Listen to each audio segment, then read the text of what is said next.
Какво? Айване! Айване! Къде ме докара, бе, човек? Това не е театъра. И колежките не са. Верно, че си приличат. Да, бе, моето момиче. Спокойно. Виж, Айване, ще трябва да поработиш върху телепортацията. Другите неща ти се получават, но... Сега къде се намирам аз?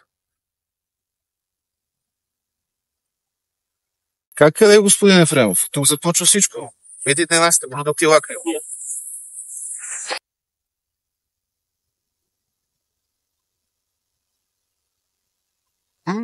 Много са хубави. Добре. Да благодарим на Лакрима и да продължавате да подкрепяте талантливите деца. Аз сега се отивам при старото, защото явно представление няма да имам тази вечер. Айде, чао.